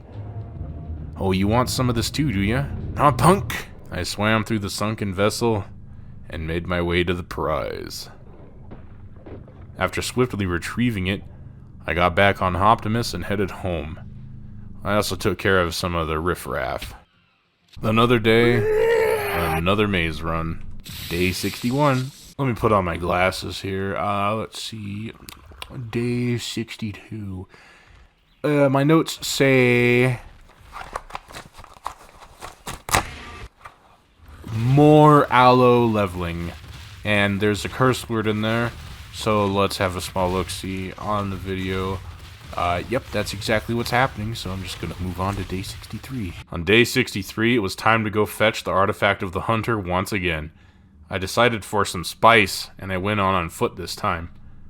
But I had Chips with me just in case. There was a Megalania there minding its own business, and well... What? What? I needed the toxin. I need it for the alpha fight. Look, okay, I'm just a helpless human in a world full of things that want to eat me. What do you mean it's just sitting there doing nothing? Whatever. I descended like a bat upon some, well, bats. I was taking care of business and letting my boomstick sing its song. but this Onyx teleported to me, and I got mega rabies.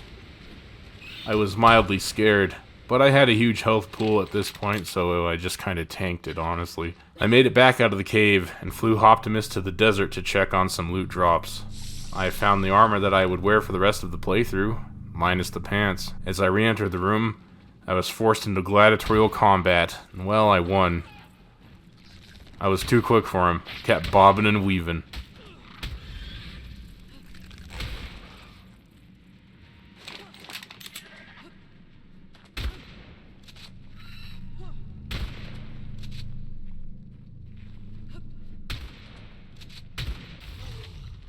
Allos. Leveling. Day 65. Can you say maze run? Yeah, I already did this joke. My arch nemesis, my frenemy, the loot maze. At this point, my army had been leveled, raised, and for the most part healed.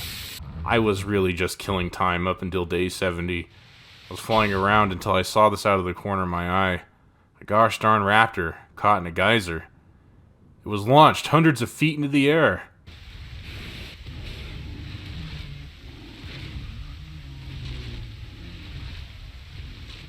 After playing around, I checked the volcano cave for some potential loot. The crates weren't spawning, so I ended up leaving. I found this Alpha Rex, and remember her for later. Then I decided to do another maze run, my first crate. Do you see this shoddy? It's somehow better than the one I've been using.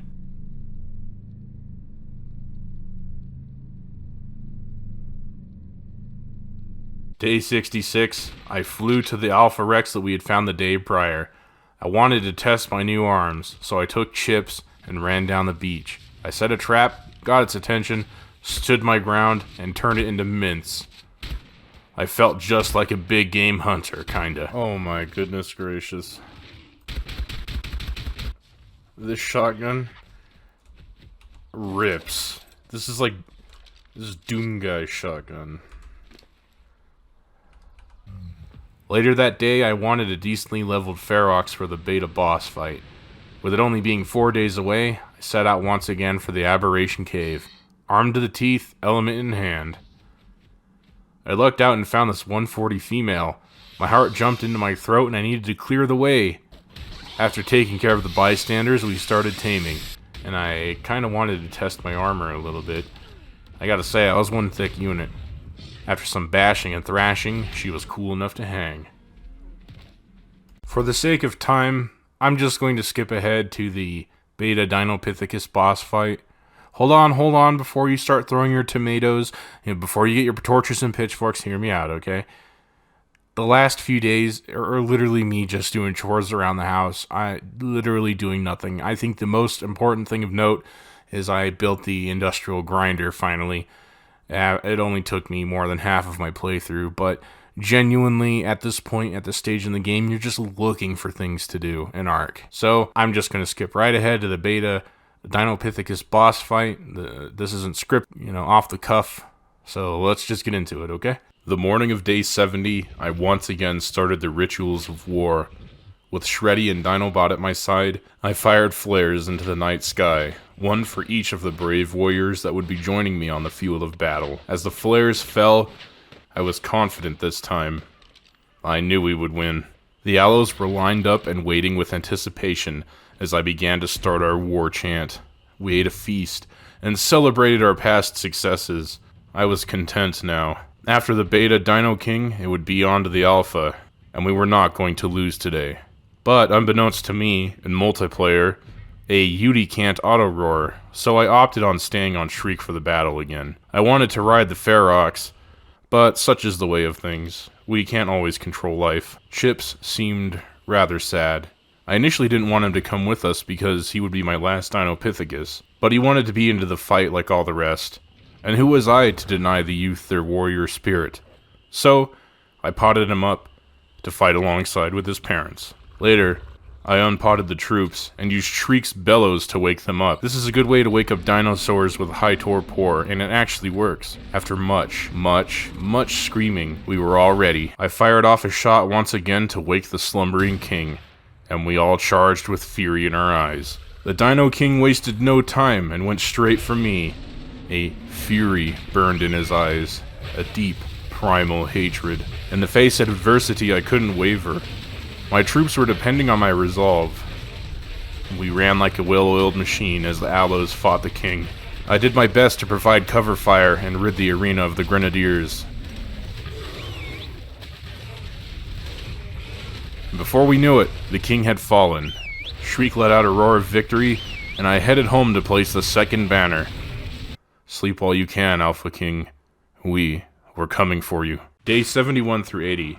I'm going to cram 10 days into one segment. From when I got home to day 80, I was in full go mode. I couldn't rest on my laurels. I needed some kind of Aloe saddle blueprint. The clock was ticking, so I headed into the maze. I found some flak leggings that I would use for the rest of the playthrough. I dealt with some bats, and quickly got trapped. But I knew this maze like the back of my hand now, so I escaped quite easily. The maze had become overrun. Proceeding would be a bit more difficult, but it wasn't anything that I couldn't readily handle. When I got home, something was different. I felt compelled to build. I wasn't sure what yet.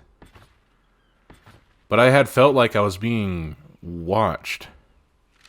So I started to farm and build. My body acted on its own, and my mind was in a haze. This continued for the next 10 days. I would slowly build this, what I could presume was a cathedral. I don't know why. On day 75, I started gathering the materials to make a tech replicator. I loaded up Optimus and began flying back and forth. I also started farming the tributes necessary to enter the Alpha Arena. With righteous fury, I smote all who stood before me. I also went to the Wyvern Trench to steal more eggs. My 100 days was almost up, and I remembered my goal, to own at least one of every Wyvern. I dyed my armor silver and gold. I made a tech replicator, and increased my firepower exponentially with this tech rifle. It's unique because it can fire underwater, and I'd need that for possibly the best alpha fight in this playthrough. An Alpha Tuso, or also known as a giant squid. I crafted 2 tech canteens as well. It would help keep me hydrated and cool. I flew over the ocean and descended, and began my long hunt.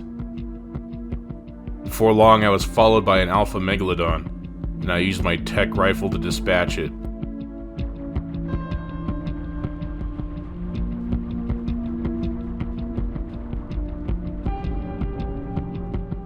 I noticed that Optimus was under attack by mantas, so I mounted him and fled.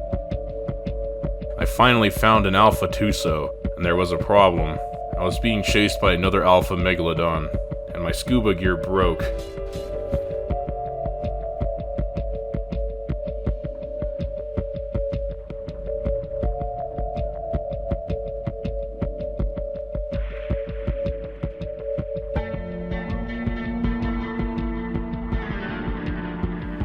Luckily, I thought ahead and made extras just for this. I started the long fight with the Alpha Tuso. And yes, I would be lying to myself and you if I said I wasn't scared. Not only did I have expensive equipment that I didn't want to lose, but if this thing grabbed me underwater, I would be 100% dead. After using hit and run tactics, the Tuso got really close. Too close for comfort, and my heart stopped, but I damaged it enough to make it flee.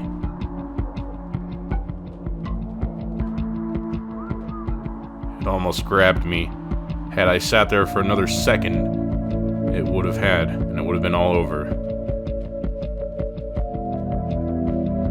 I was beset upon by a shimmer of sharks, and had to pull my attention from the target. I was spread thin. After a long battle, and a lot of chasing, I eventually cornered it.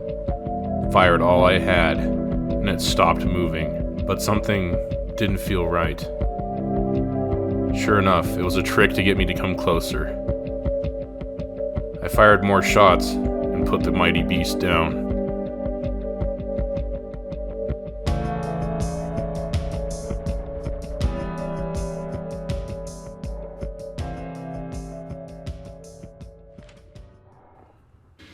On day 78, I crafted more ammunition, and this tech replicator, was absolutely insane. Looking at this now makes my dopamine receptors fire in overdrive. On day 78 was time to go to an artifact cave I had never been in. A derelict prison under a lake. I got really lost. I had never done this maze before, so it was an experience.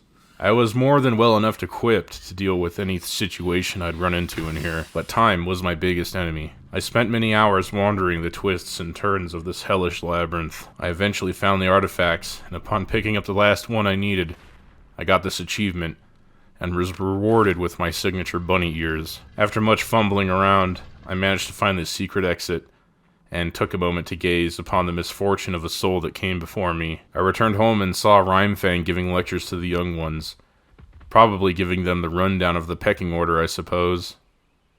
And after a day's rest and wound healing, I set out in the night to tame Diplodocus for a secret project. On day 81, I stood under the warmth of the tropical sun and watched Diplos make eggs. My life, it was truly the high life. I noticed that some of my dinos had gone missing. I hadn't been inside of the cathedral since its creation, and an unknown force beckoned to me from within. I found myself, before long, sitting in a pew with Shreddy, Yo, Rodan, Dodie.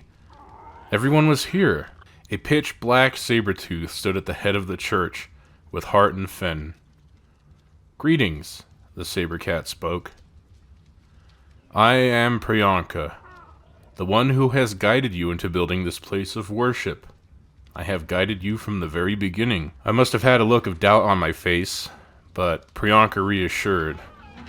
"The arrow you fired into the heavens, I heard your call, and thus I have arrived." Priya had explained that Hart and Fenn were her disciples, and that we were all destined to meet somehow. She beckoned I approach. I found myself standing in front of all three. Priyanka gave me a blessing, and I went on my way. She also warned me not to go into the basement, no matter what. I left the cathedral, exhausted, and I went to sleep. On day 82, I flew over to the Blue Obelisk and dumped all of the tributes into the terminal, as well as the 4 artifacts I would need. An Alpha Rex had spawned in, and I wanted to take it out with my boss army. And here's the results. Alright, boys, let's get to work.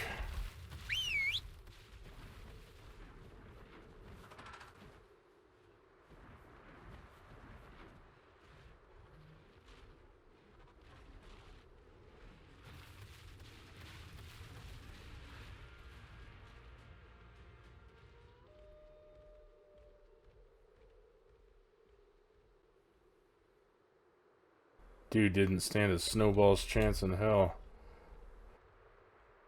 But why stop there? We've formed a warband and disrespected the valley below, letting all those who dare attack us know who the real Alpha was. After our fun, I potted up the troops and set them down to rest again at the terminal. I placed a feeding trough as close as I could so they wouldn't go hungry. I took a brief moment to look over all my mutated allos that started my army, and it was a lot. All of these, they helped me get to where I am today. And to wrap up the day, I ran to the desert to tame another Sinnoh. I found this 150 and started the taming process. I named her Fly Guy and got attached. On day 84, I ran into the maze once again, keeping my fingers crossed for a decent Allo Saddle blueprint. It was at this time in the playthrough that I learned about a mod that not only makes blueprints, but you can feed it really good items and get a copy in blueprint form. I'm not really into mods outside of S+. I think it kind of cheapens the gameplay experience a little bit.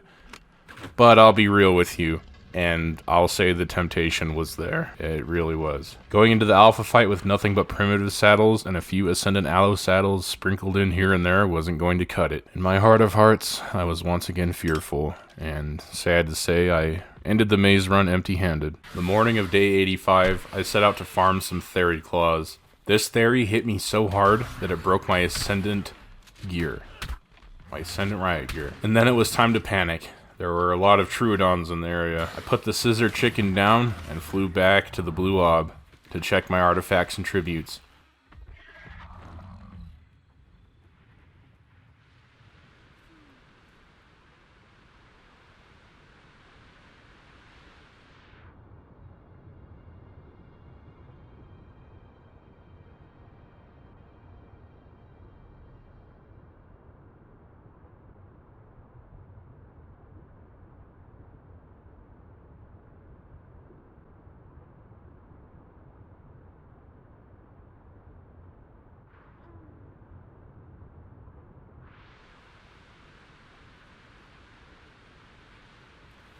It was finally all there. But my gear was seriously in disrepair, so I needed to fix it. I will say this once again, that the industrial grinder is paying absolute dividends, but I lack the pearls necessary for complete repair of my riot gear. So I set out to farm some off of the coast. The water was beautiful, and I even had a lead accompanying me as I farmed, and it was quite peaceful. It was nice to just slow down and appreciate moments like this. Swimming with giants that didn't want to eat you. Since you all have been so patient with all of my maze runs, I figured I'd give you the rundown on how to complete the maze in a timely fashion. Alright, so check this out. You open the door by pressing a hidden switch. You run down the stairs and fly over the trap with a Sinnoh. If you didn't make it, there are steps on your right that you can hop up so you don't die to the gas. You turn right at the hallway with pillars, and then you turn left into a treasure room.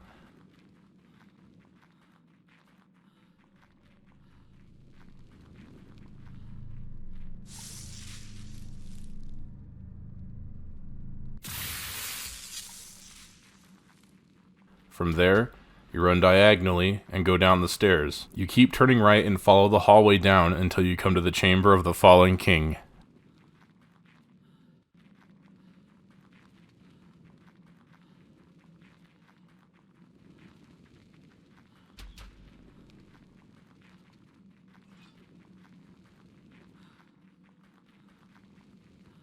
And then you head right again and fly over the traps. A scorpion may spawn, but don't worry, you can easily jump out of the way. If you don't have a Sinnoh and fall into this pit, there's some steps that you can jump up as well. Head left and stay out of the middle. It's booby trapped. Then head left again.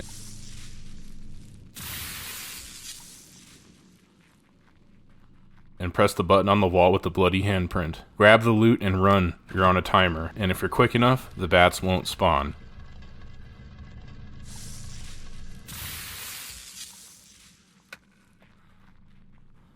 Follow the hall and make a right into the gladiatorial arena. Stay out of the middle and grab your prize.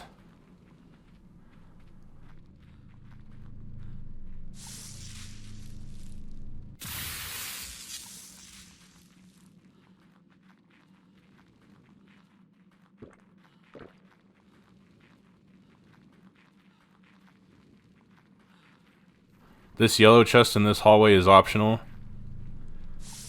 And yeah, that's what I do on most of these maze runs. It really takes almost no time at all. That's why I do so many of them. On day 86, I wanted to create the intro scene from the Lost Island teaser.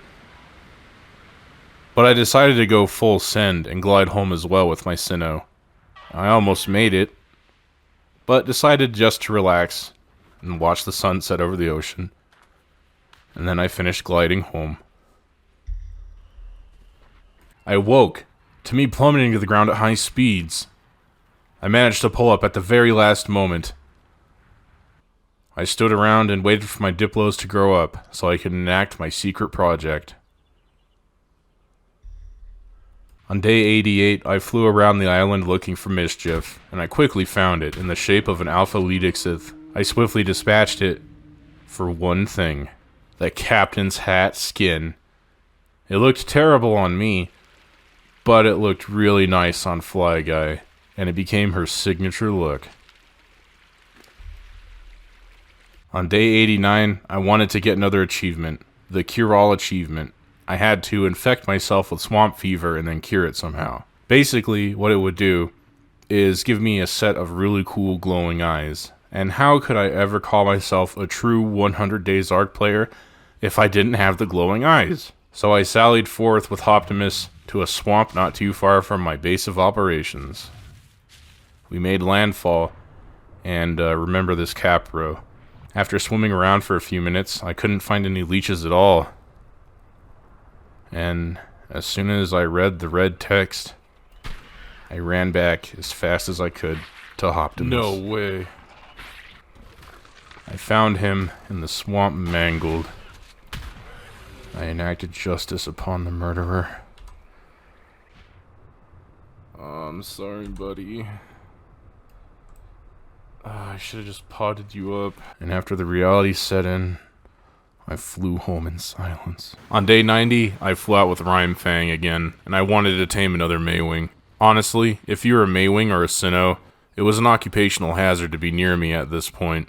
I found another high level, and I flew home with it so I could tame it in peace. I tranked it out and gave this depressed beach Diplo a purpose in life again. Since we were 10 days out from finishing the 100 days, I didn't care much about the taming effectiveness. I awaited Platman to open his eyes, and I gave him Optimus's old saddle, and he'd have very large boots to fill. Day 91 to 92, I was in deep mourning, and dyed my armor black, in remembrance. I also changed Platman's colors to black as well, the same with Fly Guy.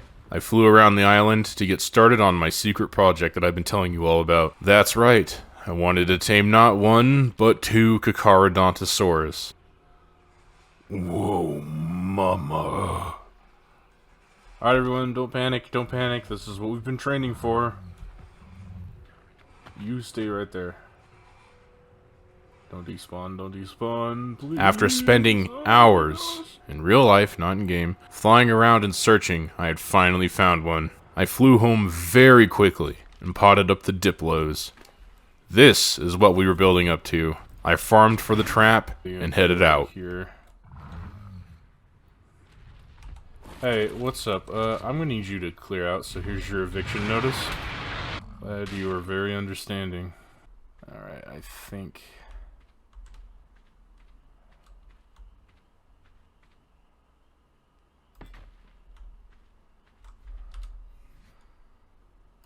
This particular trap was from Nooblets, as well as this Diplo method. I cleared the rocks around the area and set up the trap. I won't show all of it, so you can go watch Nooblets' video if you're curious. The link will be in the description, of course. Oh, I'm so scared.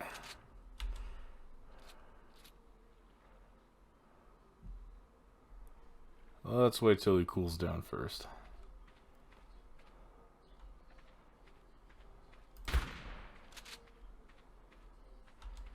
Did that get his attention? Oh yeah, oh it did. I'm gonna die.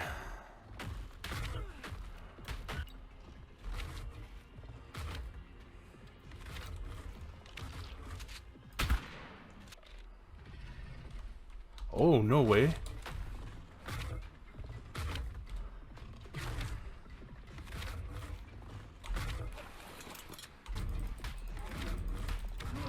Holy crap, it worked.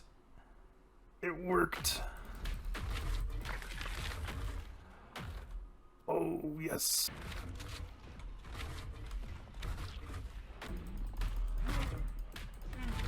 Yes. Yes. And after a few noble sacrifices, Rampage was mine. But we weren't done yet. He still needed a pretty lady for my plan to work. On day 93, I spotted a low-level female terrorizing the valley next to my base. I built the trap again. Get the trap built. If I die or anything goofy happens, I'm not too far from home, so... Oh no. No, no, no, no. Stay over there.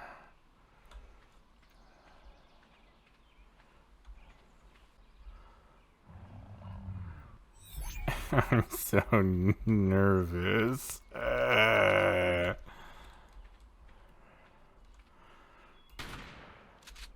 Hello? There we go. I got her attention.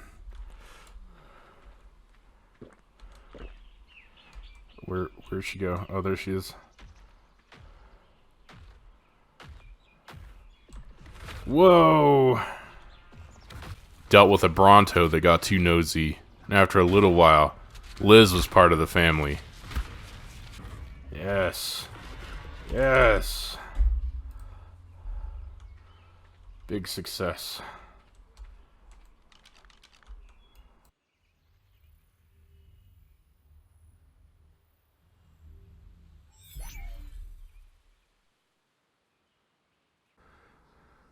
I flew home with my Sinnoh in triumph.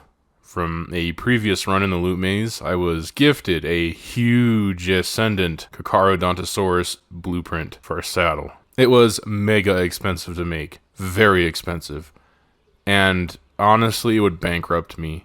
But what else was this material going to be used for? All of my metal, hide, chitin, everything went into making this saddle. Rampage and Liz popped out an egg, and I waited an entire hour for it to hatch, even with boosted rates. I feel bad for the people that have to do this on vanilla servers. There ain't no way. The last 7 days, I would be gathering the resources necessary to craft this saddle. It was a tall order, but I'm certain we could see it through. On day 94, the egg hatched, and I named this baby Grimlock. I know Grimlock is a T-Rex usually, but Grimlock is the strongest, and he's mad all the time. So therefore, in this universe, this Kakaro is Grimlock, because the T-Rexes in Ark are kind of wimpy in comparison. I did change his colors to match Grimlock's color palette too, as best as I could. Day 95, I don't like AFKing a whole lot, but it makes for some neat time lapses. So here's a time lapse of Grimlock growing up at a healthy rate. Squeezed in another maze run. 2 weeks of playtime, and over 100 hours in-game for this playthrough. And the only thing of note that I got from all these maze runs is this current shotgun and my current armor set. We're going into the Alpha Dinopithecus boss fight with nothing but a wing and a prayer, my dudes. Wish me luck. I think I'm really going to need it. But after the end of day 99, we'll find out who is the true alpha of the island, me or that stinky monkey. And went back to watching Grimlock grow up. On day 96, I noticed that Shreddy was looking really lonely. I felt really bad for him, because in just a few short days, I wouldn't be around to keep him company anymore. Dinobot really wasn't one for deep conversation either, so I dedicated the day to finding Shreddy a mate, a strong one that would command respect, and keep Shreddy on the straight and narrow. He would be inheriting my island after I was gone, of course. After flying around, I found this 130 female and stole her away to the highest castle in all the land. After a few darts, 2 if you're counting, 3 if you didn't see the hit didn't register on her, she went to sleep. I flew around for a while to keep myself occupied, and decided to look at my old stomping grounds as well. I dealt with this alpha raptor and headed back to tame the female. I named her Adian, and went home for the rest of the day. On day 97, I watched a really nice sunrise, and yeah, it's a video game, it's not real. But sometimes you just see stuff in this game that just fills you with some kind of awe and inspiration. After the sunrise, Shreddy was finally getting married to Adian inside the cathedral. Pre-married them. She technically was the only priestess on the island as far as I knew. Shreddy looked over at me nervous, but I assured him that it would be alright. Shreddy and Adian made an egg, and after it hatched, we welcomed little Ren into the world. On day 98, I spent the day with my tames and regaled all the wonderful times we had together. Of course, Piccolo, Hummus, Optimus, the unnamed Sinnoh were always at the back of my mind. On day 98, there wasn't a celebration. No fireworks, no pageantry. We all gathered one final time on the shores of my little island. Stricken with emotion, I picked up the harmonica that was sitting on my desk and just played. The sun set for me. Tomorrow we would face the Alpha. I pushed the fear out of my mind and enjoyed the moment. We all huddled together and shared this memory. I could hear Shreddy softly crying in the back. He wouldn't really admit it, but honestly I was gonna miss him. He was my first tame, and there's sort of a bond you grow with your first tame. He'd have a lot of responsibilities now, but I know that he would just rise to the occasion.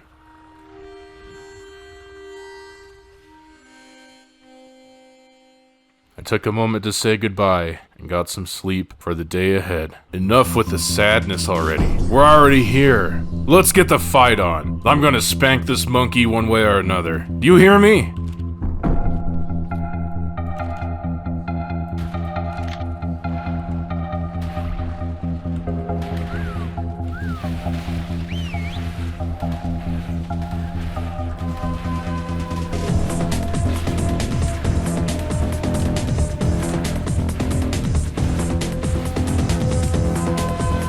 What? You can't use your tech rifle here? At some point in the battle, I dismounted Shriek to help with the flying grenadiers, but I accidentally mounted an Allosaurus, and it was at this moment that the battle turned. I am certain it was this where the scales tipped from into my favor to spiraling horribly out of control.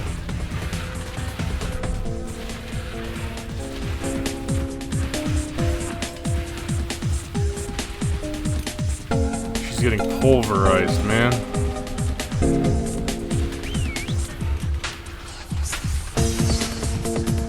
Dang it.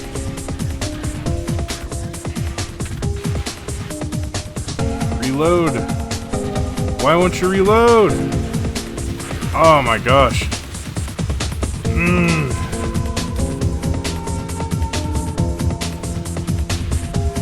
Oh my goodness. We were divided. That was for certain. I took what little troops I had left and I ducked into the cave. This was where we would make our final stand.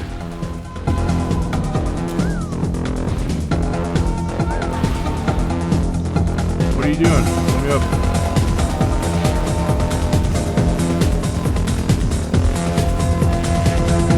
If I were to die here today, I would die swinging. I would die on my feet like a man. A man playing a woman in a game made for teenagers. Do you hear me? I was not going to succumb. I had a grenade chasing me. Another allo fell.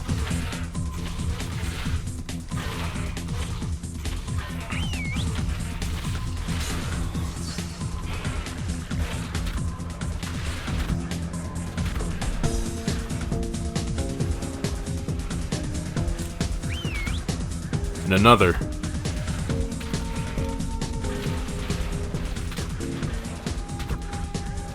Soon it was just me.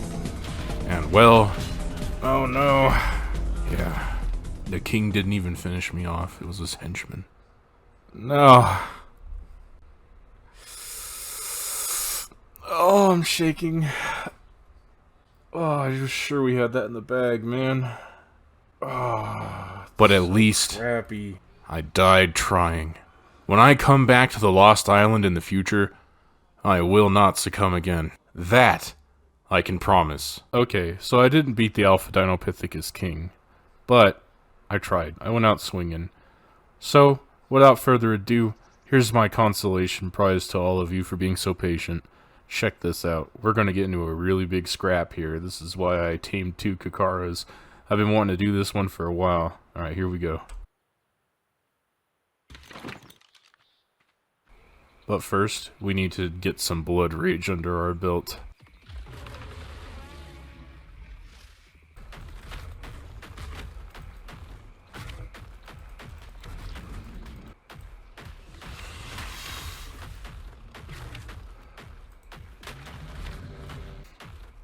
I think we're just about ready.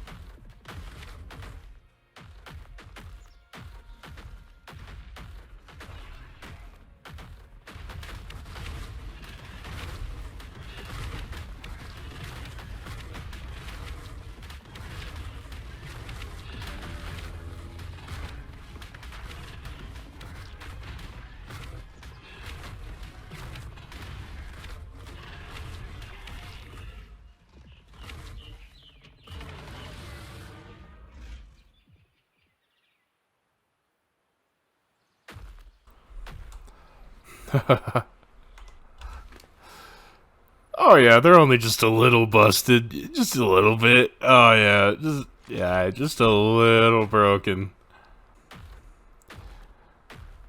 And now, with Grimlock, I will ride off into the sunset and leave the Lost Island behind. For a little while at least.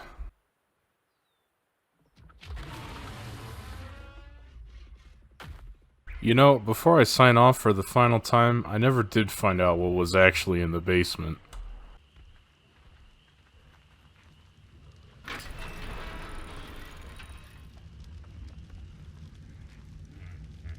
Alright, here we go.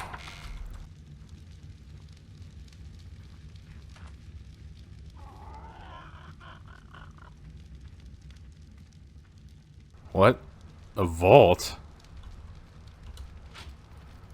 Full of all of my blueprints? What is this about? Oh. Oh.